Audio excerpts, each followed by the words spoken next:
Imbiko, iziphakamiso, imbono kanye nezethembiso okungenzeka sivele kule ngxoxo akuzona izokhozi FM nenhlangano yeSABC. Ukhozi FM luhamba phambili. Sithi ke lolu hlelo ulethulela ngezilokothe ezinhle umkhandlu weTheku sisuke sithi masisukume sakhe iTheku njalo ke njengenjwayelo ngolwesibili sisuke samukela ke umeya womkhandlu weTheku uKhansela uCyril Xaba sizwe nje ohlelweni masisukume sakhe ukuthi ngabe usiphathele nonkosi sikubingelele emsakazweni Ukhozi FM. Shenge noShandu ngicela ukunibingelela ngibingelela bonke abalaleli bokhozi FM kumasukume sakhe iTheku ngibonga kakhulu ukungamukela. Nonkosi. Kuyintokozo ukuphinda sikwamukele futhi sithi ake siqhubeke nodaba lwethu njalo sihleze sinalo uma kuyizikhathi zangolesibili sizwile ukuthi kube nokuphazamiseka kokuphakelwa kwamanzi eindaweni eziningi zako Chatsworth. Ingabe mhlambe yini imbangela yalokho nonkosi? Wena ngicela mfethu ngokuthi ngenxa yongabi nawo amanzi enele lapha eThekwini okwenziwa isibalo sokupula kwabantu ngezivinini and sesiqale manje ukuthi wonke umuntu abe nawo amanzi ngokuthi baphakelwe amanzi ngekhathi ezahlukene bathi water rationing lokho and kwenziwa ke endaweni ezithize ezibonakala ukuthi zisenkingeni enkulu.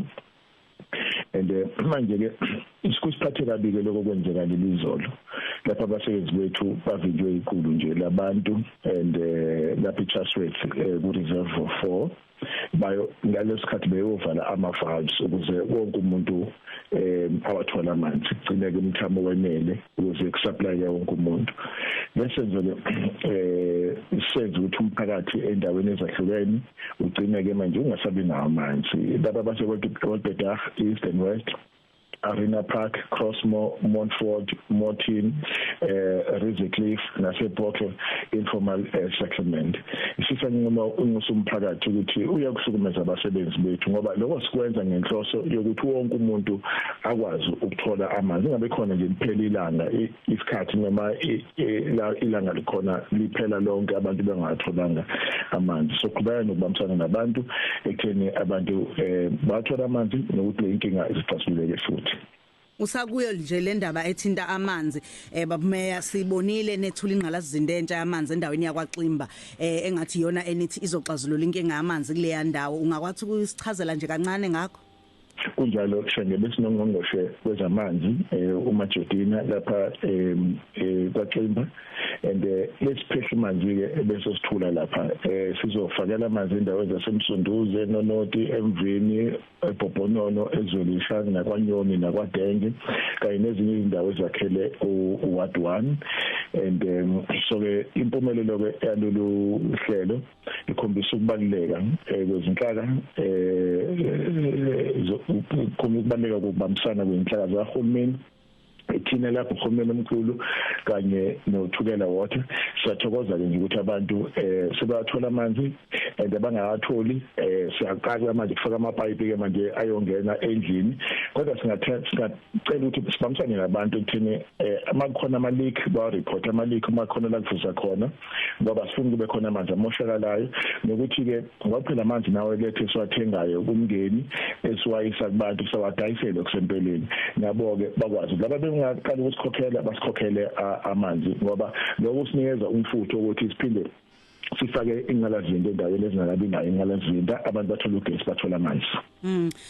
Nonkosi ngiyazi okunye futhi sibuya nje odabeni lamanzi kulempela sonto sibuya kuyona bekade kumnandi kakhulu eThekwini ngenxa yeDurban International Marathon nakulempela sonto futhi sibheke kuyona siyabona ngathi kulindeleke izinkumbi zabantu ezizobe zikwi Nedbank Cup final ingabe senikulungele yini ukwamukela lezi vakashi ngempela sonto shenge lapha eThekwini kuzobe kunenkonzo yamagubu phakathi kweKaizer Chiefs kanye neOrlando Pirates silindele abantu ababalela la ko-60,000 bazofika lapha and sibahlinzekeleke labo bantu endaweni zethu zokuhlala neindawo zethu zokungabeleka sikhona nokuphepha siqinisekisile phekwa lokho kube inkumbulo ezabantu abala ku-9,000 abazobe befikela kwi-Africa Travels indaba bazobe kuyi-DDCC ezinye zezinto lezi ezenza ukuthi iTheku libonakala lihamba phambili ehlanganiseni amazwe omhlaba. Usakhuluma nje ngakho lokho Nonkosi yebo mfethu yebo shenge ubusuthe ukunqamuka Yes, bengithi iTheku ihamba phambili ehlanganiseni ke okutheni kube inkundla yomhlaba la kuba khona ezomgabeleka kube khona ezebhola nezama conference bonke zenzakala eThekwini. Abantu bakithi abajabule bathokoze ngokuthi tourism yethu izokhula ngokwenza njalo. Siyabonga kakhulu ngesikhathi sakho sivale nje ngokuthi usikhumbuze ngezithangabi zesabelo mali kanyaka ka2025 kuya ku2026 sizwe nje ukuthi ngabe kuhamba kanjani. Isabelo semali njengoba ngareporter Msisimroza ukuthi su 71.3 billion rand imali leso iqoqa ngoba abantu bakhokha ama rates bakhokha amanzi bakhokhela amanzi bakhokhela ugesi and sihamba ke manje sosithula endaweni lapha eKingsolithini Stadium ngo10 kusasa sisuke lapho sihambe seChatsworth Youth Center ngo4 entambama sizababiza ke bonke umphakathi uzothamela hayi kuphela ukuthamela kodwa uzokwenza uzosinikeza imbono yabo ngesimo sokwabeka kwemali lapha eThekwini andikanye nohlelo lokuthuthukisa umphakathi oDDL so bangakhulu nje ubamsana nani bomsakazi sibamsana nomphakathi wonke ukuze ibudget esiyithula kube budget eyamukelekile emphakathini. Nonkosi siyabonga kakhulu ngesikhathi sakho sithi nje masisukume sakhe iTheku ngiyabona kodwa ukuthi abaningi ngathi bathi bakulindele ngomgqibelo bazobe belokhu bekupopola njenganoma bafuna ukwazi ijezi uzobuligqokile noma kanjani kodwa ke ngathi omthiya bazobe lokhu bebhekile nje. Sisimroza sizobe sivule nama public viewing spaces lapha at the park and so faka ama screens lapha khumbula le ndawo besithathwe kakhulu emapara we are now restoring it sesibuyisele manje sifaka siphinde futhi lapha eBushfront kube khona esikhulu esifakayo laba abahlulekile ukuthenga amathikithi osohlangana nabo ke kuma public viewing spaces ethu esiwa provide. Umrozo bephethe uhlelo ke lapho kulungile siyabonga.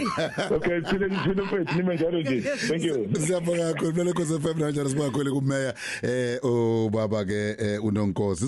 Vuka Afrika.